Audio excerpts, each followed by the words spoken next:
Spoken. Velvet voice. Slide on it. You are now tuned to the Black Death 101. This is more than a podcast. It's a revolution with rhythm. Blaxploitation 101, baby. Now let's get into it. Welcome to the Black Death 101 podcast, where the streets talk and the reels roll. We dissect our favorite Blaxploitation films that saved Hollywood and still influence it today. I'm your host, Nubius Black, and giving him 5 on the right-hand side, my brother from another mother, Johnny Deth. Hey, Nubius. Slide on in, listeners. We've got a wild one for you today. It's freezing outside here in New Jersey, but this movie, I think it's going to heat things up. What do you think? Oh, yeah. It's going to heat him up, all right. Something warm and sweaty and veiny and tubular. Very, very warm. It's going to heat us up. And what's going to heat us up, my friend? Mr. Johnson. Not me. Oh, my goodness. This movie is insane. This movie is nuts. And Nubius, go hit him with the spoiler warnings, because... Yeah. Spoiler warnings, warnings. If you are weirded out by anything sexual, because the police brutality shit is the easy stuff to fucking pay attention to in this film. But when you figure out what's going on in this film, wow. Just wow. I mean, literally, wow. We done did a lot of films so far in this genre. And this one, I thought Sweetback's Badass song would be the one that couldn't be topped in strangeness. I was woefully wrong because I've never seen this film before. I watched it. It took me a while, and it will take you a while when you watch this film to figure out what the hell is going on. And when it does, there's no going back. You can't rewind it. You can't erase it from your mind, no matter how much you had to smoke, no matter how much you had to drink. It is with you. So, yeah, spoiler warnings. And before we, get through all that, if you still hanging with us after this film, please like and subscribe and share. We appreciate it, and we promise that we'll try to do better after this, because this one is insane. Don't blame me. Blame my brother, Johnny Deth. It was his pick, not mine, and I sat through this thing. So if I can sit through it, you can sit through it. It took me a half bottle of Merlot, but I did it. And with that, Johnny, what is this film? Well, as far as who picked this film, I can't take all the credit. The recommendation came from Trey Tracks over on YouTube, and I think we get into it. As always, we set the scene. By the mid-1970s, the civil rights movement had splintered. Vietnam was bleeding out on the evening news. Watergate had America doubting its own reflection. Cities, tight with fear. Cops were jumpy. Communities were tired of swallowing it. The dream had been televised, legislated, laminated, and quietly shelved. Black power replaced patience. Anger replaced hope. And America, baby, is still arresting black men like the clock hasn't moved. So we meet Charles Murray.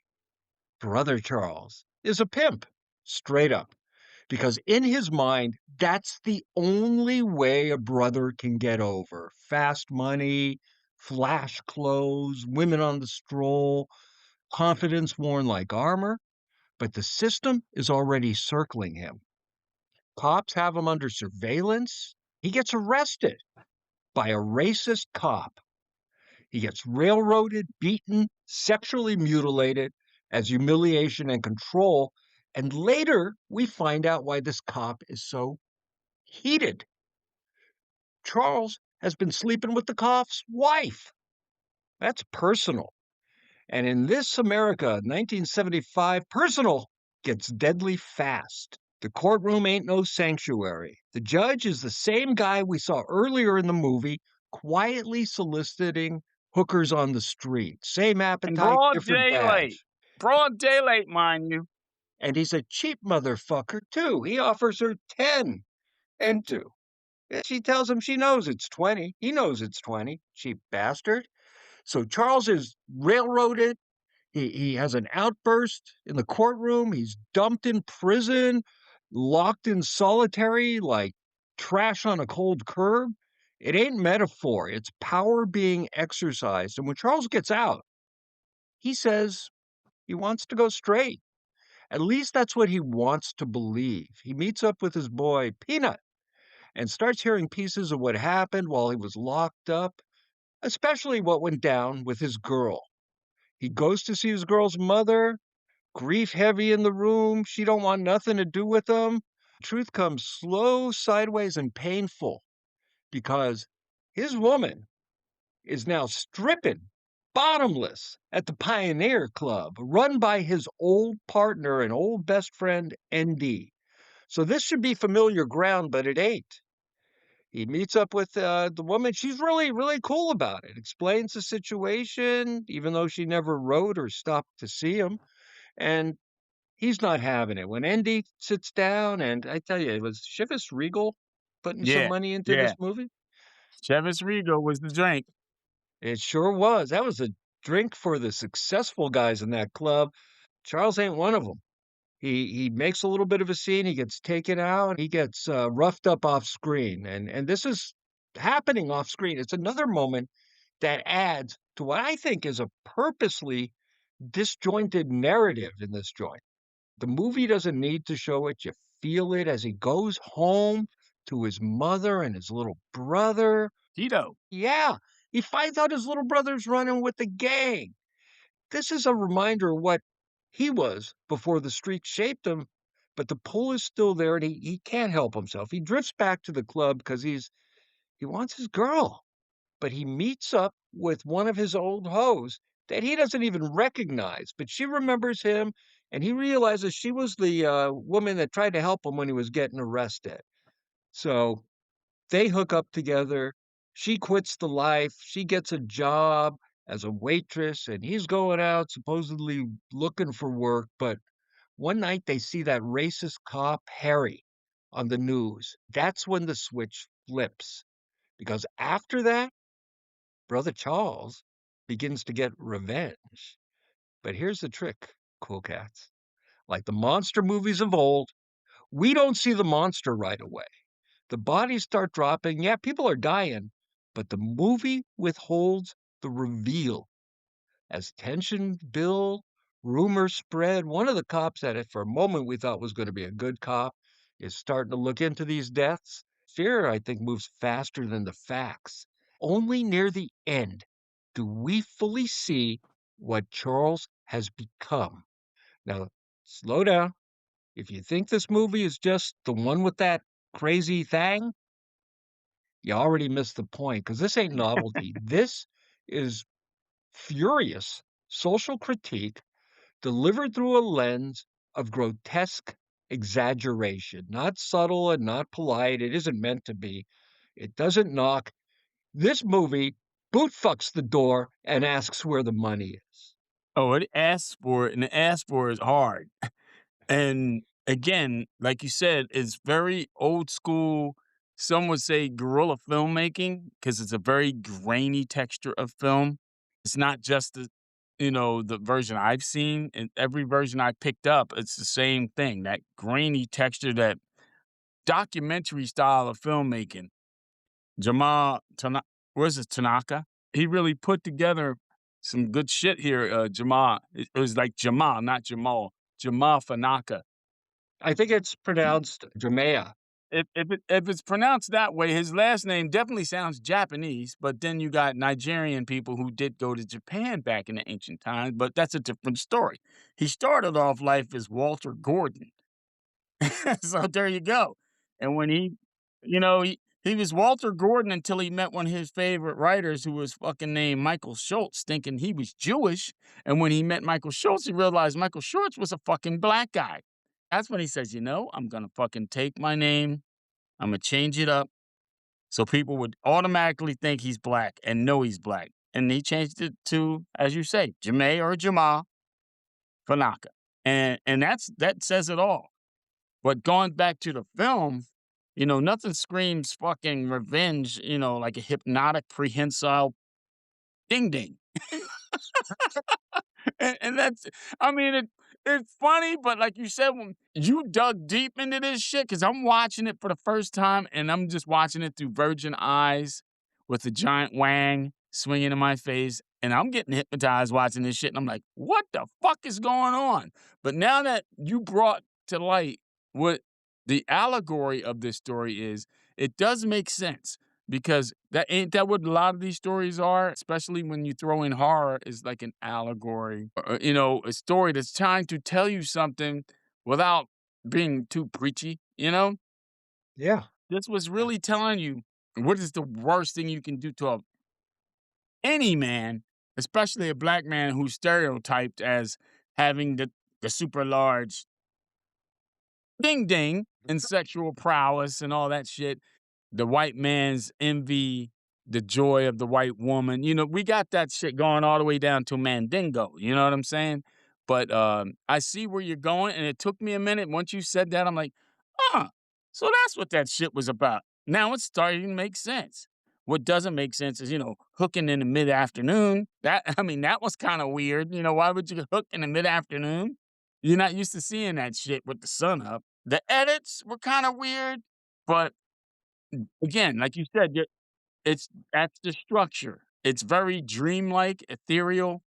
Let's say it. You're going incognito in broad daylight into a motel, and the cops are looking at you. Nothing positive is coming out of this shit, but that's the way they set it up.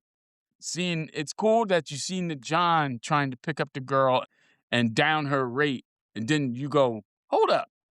Isn't that the John from the beginning? He's the fucking judge that locked my man up. He's the fucking judge that, that was everybody who was wrong this man, they get what's coming in a way. I think their wives got what was coming better. Oh, yeah. But I digress. Again, the cutting of the film is very weird for me. Because if you're looking for linear storytelling, you're not getting that here. What I think is it's purposely out of sequence, but you don't realize it on the first viewing. I think it all fell together for me after I saw it, and then I rewatched it again, and I was like, "Yeah, that makes sense now." So think of this. The film opens, he's on the streets, he goes to the motel with his buddy. They realize they've seen these cops watching them before. They try to trick the cops. One guy runs one way and jumps over a cop. The other guy runs another way. Charles gets busted. He gets castrated. Then we find out that the cops we cut to the cops surveilling his place. Right, right. The cop's place. And yeah, and actually, no, it's Brother Charles's place because he's who they're What? looking to bust. And the cop, Harry, sees his wife show up. I thought that was the cop's house. So that was Brother Charles's house? That had to be Brother Charles's house because she comes to him and says, "Don't worry, the kids are at camp." And Harry was just complaining to his partner about the frickin' kids at camp, how much it cost. Now, I think that this scene happened before the arrest because then it Right, makes right. sense. So again, the film is not told linearly. It's a chopped up, especially the first half of it. So they see Harry's wife go in to fuck. Just as the cop's about to explode about it, they get a call because these drug and hooker vice cops, suddenly they're called to the airport because there's a bomb and it's radioactive. And Harry, we suddenly cut to him disarming this bomb, intercut with Charles fucking his wife. Exploding. And I think, yes, yes. And I was expecting the bomb to explode and them to achieve orgasm at the same moment. Mm-hmm. But Mm-hmm. I guess they kind of missed that trick, but it's somewhat implied. Then we find out Harry's been exposed to radioactivity.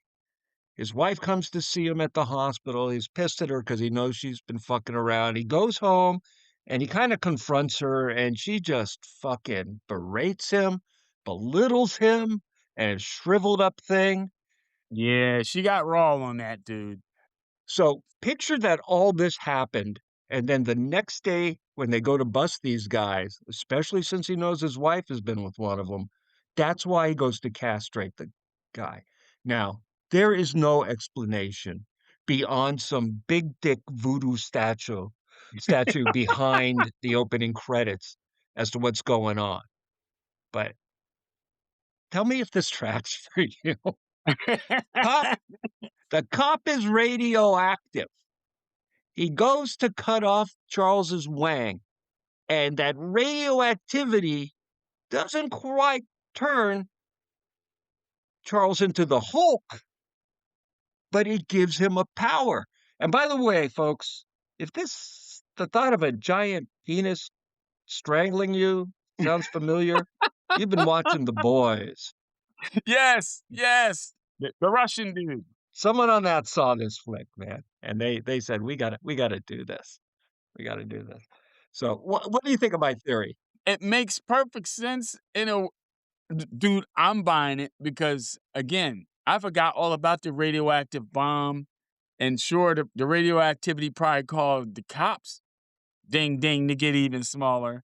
But then it turned this dude into the Incredible Bulk because whenever he got mad and he got fucking his mindset, not only did he grow at an enormous size down there, it could hypnotize you.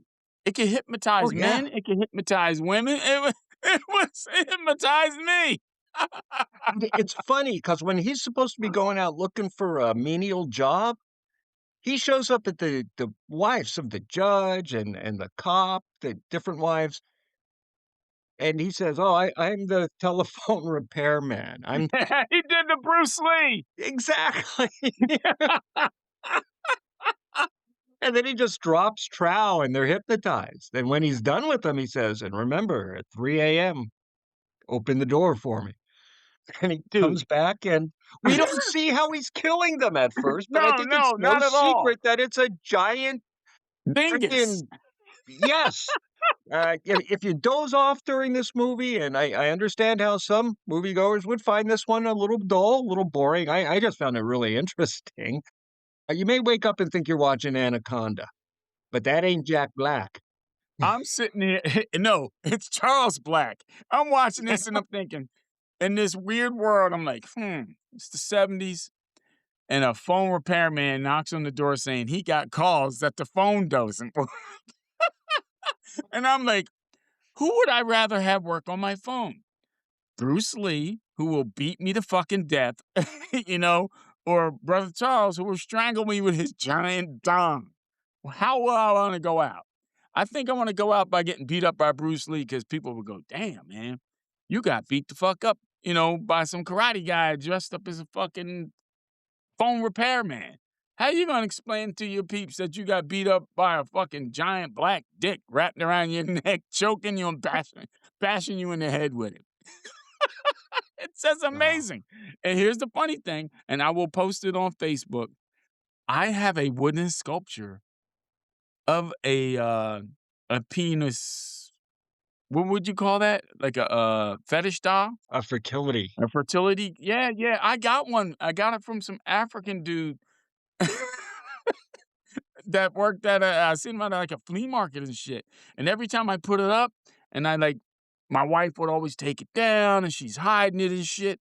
And I'm like, damn, man, that I thought it was cool looking, but nah, she's totally offended by it. I'm like, maybe that's what my issue is. I can't get my penis fucking statue up.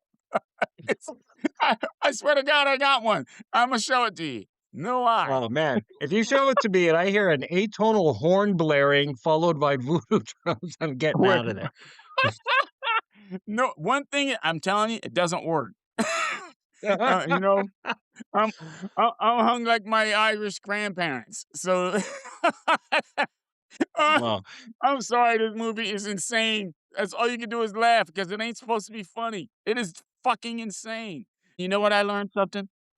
Besides giant penises, I learned another thing. And I'm black, and I didn't know this. Maybe you know this because you're blacker than me. As the hooker girlfriend says, niggas look good in red.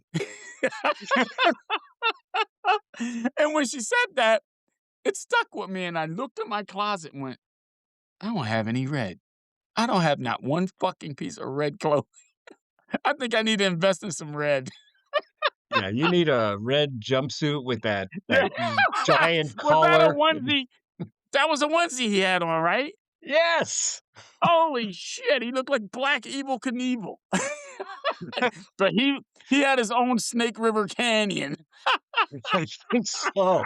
Now let's talk about how this thing got made, because this film did not come out of Hollywood. It came out of No shit. UCLA Graduate Film School, written, directed, produced, edited by Jamea. I'm just going to say Jamea, by Jamea Fanaka. This is while he was still a student. He goes to UCLA in 71 and starts working on his thesis film. He completes this in 75 and keeps going.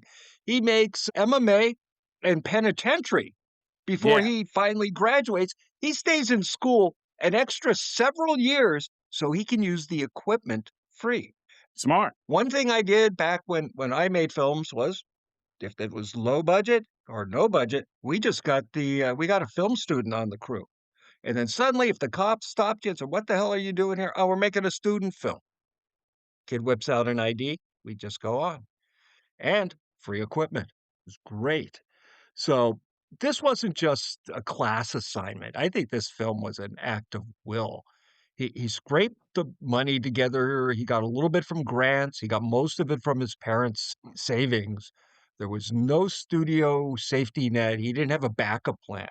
This production stretched over 17 months, all weekends, because that's when he could access the equipment. And everything shot on real locations down in South Central Los Angeles and the UCLA campus. There are no sets. You see the cameos of the LA Towers in this too. You're looking for Mr. Hyde up there. I think so. Fedako was really a loose. He was around this other group of filmmakers at the time. They called themselves the LA Rebellion. And these weren't Hollywood dreamers. They were political, they were intellectual, they were angry. They believed Black life didn't need white approval to be cinematic. Charles Burnett worked on this film on camera for a lot of it. Other students passed through. Ideas were shared, rules were questioned. The LA Rebellion, it wasn't a style, it was a refusal. This was considered an impossible film graduate project. He refused to make the character safe. He refused to explain himself. And really, a refusal to soften the truth as he saw it. What makes Welcome Home, Brother Charles, also known as Soul Vengeance, so strange is that it's kind of straddles worlds. It's like half in the grindhouse and half in like political cinema, dark satire, but it dresses in exploitation clothes and it speaks underneath, I think, an academic language. And then Mr. Johnson enters the picture, the Willie, the Dingus, the Soul Scepter, the Vengeance Stick. When he finally shows up, you're stunned. Because they let's face it, it's a slow moving film, like you said, but it's laying the groundwork a little too literal for me and for probably most viewing audience, because today everything is me, gotta have it more, right now. And you're not getting that with this. But when you finally get the payoff, holy shit, do you fucking get the payoff? But besides that, you have to admit that montage when he was in prison was fucking gorgeous. That's the prettiest shot of the whole film. The film is shot in color, but the montage is shot in black and white, layered with black and white photographs of him in prison, and it's haunting. Do you not agree with that? That I, is some gorgeous cinematography. I completely agree with that. And I watched this. I found a used copy of the Vinegar Syndrome Blu-ray, and it's a beautiful transfer, but yeah, it's a grainy film. They shot with what light they had. When they needed lights, they borrowed them from the school for the weekend. You tell them you're working on your project on Friday, you check it out, and then you got to return everything Monday. And again, not played for comedy for No, centuries. White America fetishized black male sexuality. They feared it, demonized it. They police it even to this day. Tanaka took that fear and he made it literal because Mr. Johnson isn't erotic. It's a no. curse. It's a creature of malice. It's there not for just, the sexual pleasure. It's there for a purpose, and that purpose isn't just that. He uses the sexual element as the hypnotic deal of getting the women to do what he wants them to do. But then when he wants to get at the men, oh boy, is he going at the men or what? Jesus Oh, Christ, yeah. it's Yeah. fucking insane. And it's again, you're watching this and you're saying to yourself, like that. Remember they used to say this, and they did it with the Wes Craven Last House on the Left. It's only a movie. It's only a movie. You're saying that to yourself. It's only a movie. It's only a movie, and you can't take your eyes off of it when it's finally happening. You watch this and you're amazed that it's not a triple X film, especially for back in that day. But, it just blew my mind. That and the fact, correct me if I'm wrong, didn't that club look like the club Blackula was in? I was thinking the same thing, and it might be. It might be. This film is. You know what? I'm gonna call it. I'm gonna say this is surrealism. Oh, yes. Protest dressed like horror, because realism wasn't enough. Tanaka didn't feel that he could politely explain the rage he was feeling. You can't courtroom drama this kind of pain. So he exaggerated. He made the metaphor walk, breathe, and kill. And To flex, me, pulsate, sweat. It did all those things. and you know what? It's amazing this thing saw the light of a theatrical projector. This film got a Exactly. real theatrical release. They sold it as exploitation because that's how you had to get it seen. But back then, a lot of folks dismissed it as too crude and cheap, too outrageous, because especially for the time, it's kind of shocking. But For the time, time, it's shocking now. yeah, today this film is screened in archives. It's studied in classroom. It's discussed alongside that group of students called the LA Rebellion because scholars realize something. It's not just shock, it's anger that had nowhere else to go. Also on that 2K Blu-ray is his second film, MMA, which I haven't watched yet. But now originally I was like, nah, I'm getting this for Soul Vengeance. And after watching it a couple more times, I'm like, okay, now I need to watch MMA. We will watch it and get to it eventually. Again, this film is a statement, a student film that should never have existed, a revenge story turned political nightmare. It isn't here to comfort you. It's here No, to no, say there's no justice comfort was at all. promised, patience was demanded, violence was delivered, and if society creates monsters, maybe it ought to look in the mirror. So when someone snickers about that scene, I just tell them, nah, man, this is history, baby. History with teeth. When you laid down what you seen that I didn't see, and now it opened my eyes, and I'm like, all right, now that makes sense. Because I'll be honest with you, I've been brain damaged by the media of the recent past of fast food Hollywood. I like to call it. This one is not fast food, and it makes you think because you're literally the first thing you're thinking is, should I get the fuck up and leave this film? But you're waiting. You're waiting, and that's what I did. I waited, and it started to make sense once it happened. once once once once Mr. Johnson showed up and pulled his head out of the woodwork, if you will, and then it started making a lot more sense, and it doesn't end on a high note. It ends on like you don't know what the fuck happened at the end. It leaves it to the viewer to deduce the ending of this picture. A lot of people don't like that, my wife included, but I thought that was kinda cool that it ended like that. There's another scene in this movie besides the black and white scene, which was very artistic and very well done, you know, is the scene in the club when these guys are dancing. It's the funniest scene, again, it's not meant to be funny. It's like people are dancing and the music's playing, and this guy in a red shirt just jumps in the air and lands on his chest. I was like, "What the fuck?" He could have knocked himself out. He jumps in the air, takes a bump on his chest, and pops back up, and he's flaring around. I was like, "Oh my god, this dude's having a stroke." But apparently, that was a dance form back in the day. It was like the precursor of breakdancing, and that's Yeah. all I could. I'm like, okay, breakdancing came from this shit because this motherfucker broke something when he jumped in the air and landed like that.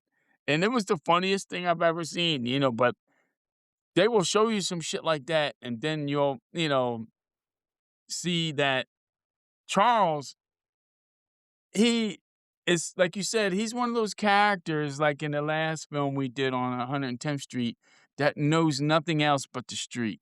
Even when he's trying to talk his brother out of being in the street, he's literally giving him the okay, almost at the same time, you know? Yes. He's like, "You shouldn't do this, but this is how you should do it." You know what I mean? It's like, then what is the point of you trying to help him out when you really don't know what you want to do, and you're trying to go straight, and you claiming you're going out to get a job, but you're really out going on this revenge kick.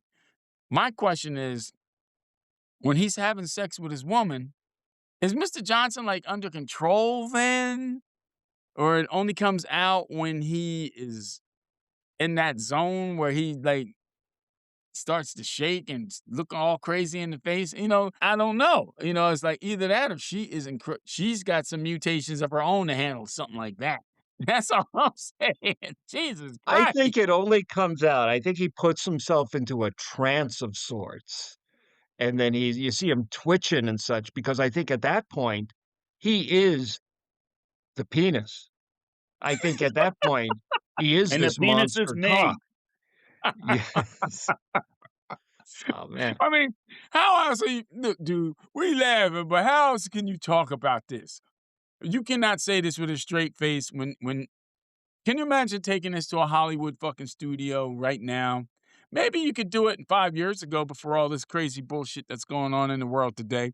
But can you imagine going up there going, "You know what, Mr. Weinstein, we're gonna do this movie about a black man and a giant penis that's gonna go on revenge, and the penis is gonna choke the shit out of people and beat people up." Weinstein would have said, "Cut the check. I'm ready. I'm ready. We gonna have." He'll fuck it up and go, "We'll have Ben Affleck starring in it." And be directed by, what's that son of a bitch? Oh, man. The guy who did, Tusk. Kevin Smith. Yeah, we'll have Kevin Smith arrested and have Ben Affleck be the star in it. He'll fuck it all up, you know what I mean? Because I don't think I've ever seen a movie with, Weinstein with anybody, a black male lead in any of his shit, but I digress. This movie is just off the chain, and, it's really, again, it's cool that I can watch these movies independently from you, and then I'll have my notions not preconceived because 'cause I've never seen this movie, and I'll see this movie and go, "This movie makes fucking no sense, this, that, and the fourth." And then I'll talk to you, and we do the show, and you'll open up a fucking door, and I'm like, "Okay, that fucking makes sense. This motherfucker's an X-Man now from the radioactive bomb." Because why else would that bomb be radioactive? Right, why would they make a point of it? It could have been just a regular bomb, but no, they made it a radioactive bomb. His hands were all in that shit, and they were checking him for radiation. They said he had radiation in him, the cop, but not enough to kill him. But then when he catches brother Charles and he tries to cut his dick off in the backseat of a car, and the worst fight scene I've ever seen, but it makes sense.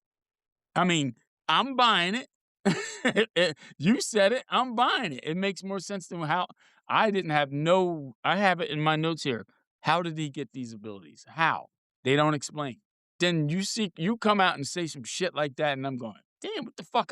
Am I blind? Because now it makes perfect sense, and I can't get it out of my head that, he has a gamma irradiated dick. If you're listening to us today out there, listeners, comment. Let us know what you think caused it. If you think that our theory of the radioactive mutation transference from the cop is true. And before you say, well, the scene with the bomb happens after that. No, no, no. We see it after that, but it happened before. If you're not sure I'm right on that, the movie opens with the last scene. Scene. Yes.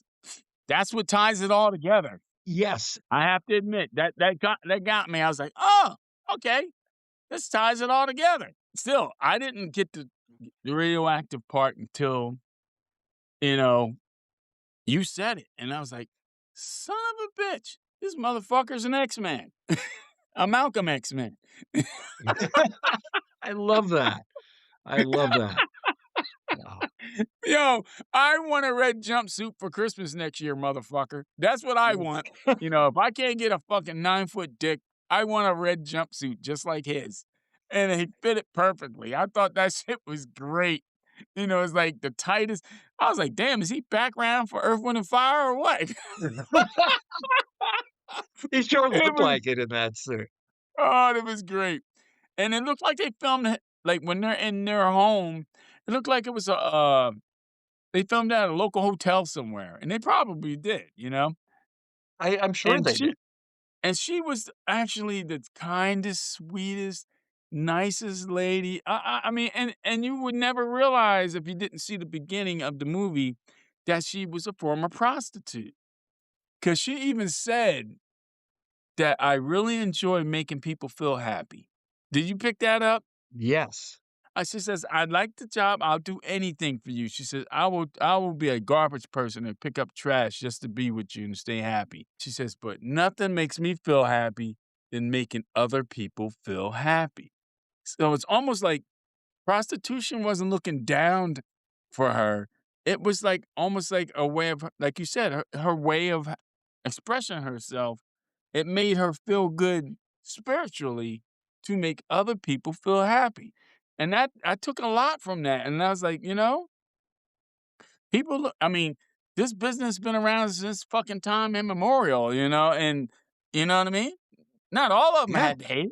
It's the oldest profession. In ancient Greece and certain Egyptian cultures, that was fucking a preferred business, a profession that, you're lucky to have this fucking gig if you can get it, Then you taught other girls how to do it when they were up of age and ready to do this type of job. But it just really was fucking, that was deep, man. It was, now that you got me thinking about this film while we're doing this show, it is a very deep show. I walked in, I watched it, and then I was like, what the fuck did Johnny Deth got me into listening and watching this shit?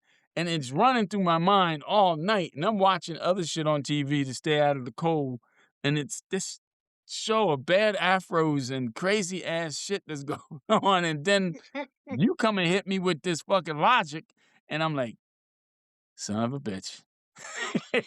he fucking nailed it.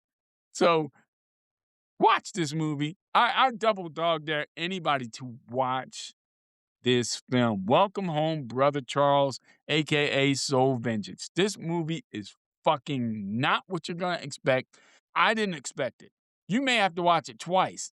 Like Johnny Depp says, watch it twice. Watch it with virgin eyes, then watch it again with a 12-foot penis wrapped around your neck. You'll get a totally different perspective on this motherfucker. I think we've said it all. And believe it or not, we didn't spoil everything. Nothing. We spoiled nothing. If you hit us up on any of the social medias and say, man, you spoiled it by talking about the 12-inch dick. There's something wrong with you. In fact, literally seeing this movie the first time, the only thing I knew about it going in was there was a giant monster penis. Dude, I knew nothing about it. So you can imagine my pure virginal eyes watching this with my bifocal glasses, steaming up at the end going, whoop, whoop. Especially the ass shot, the back shot from him, and it's growing, and you see the damn it's coming down. the attorney in the bed, and he's like looking at it like it's the creature from the Black Lagoon coming towards his head. But he can't look away. I couldn't look away. the wife has got this maniacal smile on her face, like, "Yeah, get that motherfucker, yeah, because I got that motherfucker, but yeah, you getting it even better because it's 12 feet long now." You know what I mean? It's just like, it is so fucking bizarre. You have to watch it, ladies and gentlemen. Watch this film. If you don't like it, we'll give you a total refund. We'll pay you back. We'll give you a total refund. But watch this film and give us a like, a subscribe, share it. Check us out on YouTube, Facebook. We got a Facebook page. Check us out on Spotify and Apple Podcasts. Just watch this and welcome us back. The brothers from the Black Death Podcast 101. Hey, if you're having trouble finding this movie, just go to the Blaxploitation 101 YouTube channel. Under our playlist, we have a couple available right now. One has a ton of Blaxploitation trailers, and the other one links you to this movie, HD Uncut. There you go. HD Uncut. Yeah, and just remember, our movies aren't always safe. This is Black Death 101, baby. History with teeth, cinema with scars. Oh, you're going to be scarred when you see this film. Trust and believe that. And sometimes the ugliest stories are the most truthful ones. Well spoken. Come and join us again next time on the Black Death 101 podcast, where we're going to fast forward. We're going to do some Academy Award winning or nominated pictures in the Black Exploitation stream, even to the present day. What do we got laid out for them next show? Next show, we are getting timely. We're taking a time machine all the way to 2025, and our next show will be Sinners. Oh, goodness gracious, God. If y'all ain't listening to us before, you have to listen to us now. Sinners is making history with the most Academy Award nominations in any picture ever done in the history of the Academy Awards. Will they win them?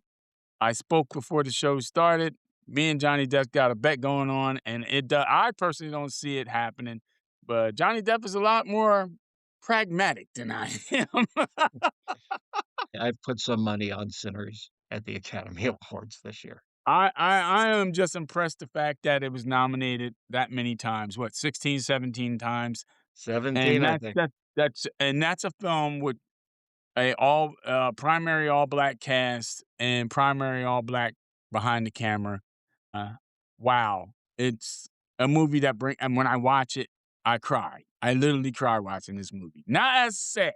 It's not a sadness cry. It's a sadness of, when you're so proud of something and you go, wow, these motherfuckers did what I always dreamed of, And it turned out it's the same guys who did Black Panther. Being a superhero fan, even as a child, I always wanted to see something like that. When I seen Black Panther, it choked me up again because it just was something that I always wanted to see and never thought Hollywood would ever have the balls to do it. Then when Black Panther 2 came out, when the lead passed away, Chadwick Boseman, I cried through that whole movie. I think I seen it was blurry the whole time I seen it because I was Yeah. so distraught. I don't know this man. But he meant that much to me that he put a character that Stan Lee and Jack Kirby, two old Jewish guys from New York, had the balls to put out there and put the finger up to the comic book establishment where they were even like, yo, you need to fucking cover up T'Challa's face when he's wearing this Black Panther mask. Because the original Black Panther, he wore a mask like Captain America that showed his face. The distributors went behind Marvel's back and covered it up with the full face mask because they didn't want to scare the Southern kids who were buying comic books. Needless to say, it stuck and it ended up making him even more popular. Well, how you like that? We have I more love it. stories coming. So join us next week for Sinners while we're getting into some more modern stuff just for the Academy Award season. Check us out. Again, YouTube, Spotify, Apple Podcasts. Go on our Facebook page and check us out. Same black time. Same black channel. Peace. Peace.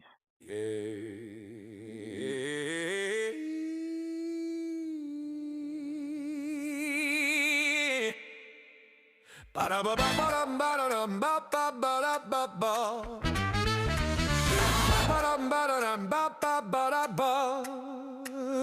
now gather round, children, wipe your shoes at the door. There's a gentleman caller you've met once before. Silk suit vengeance, Bible black eyes. Smile like a preacher, telling holy little lies. He left town broke, came back paid. Every debt remembered, every sin itemized. He don't raise his voice, don't brandish a blade. He hides while the universe gets rearranged. Welcome home, Brother Charles. Welcome home. Justice wears gloves and never brawls. Ring that bell, let the sinners advance. It's so vengeance time. Now guess what's in my pants?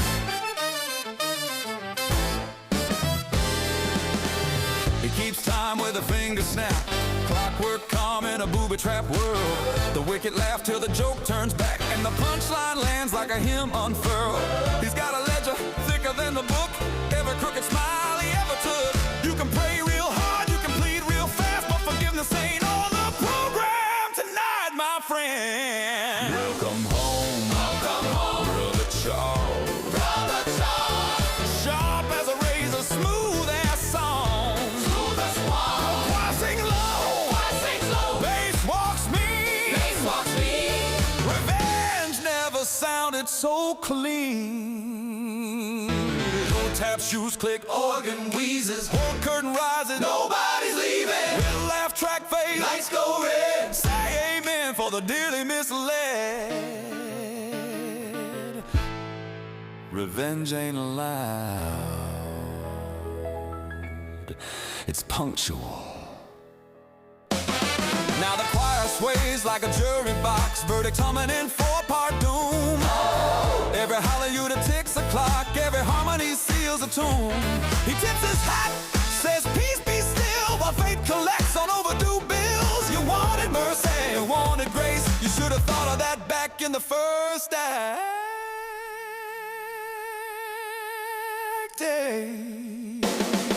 It's all welcome home.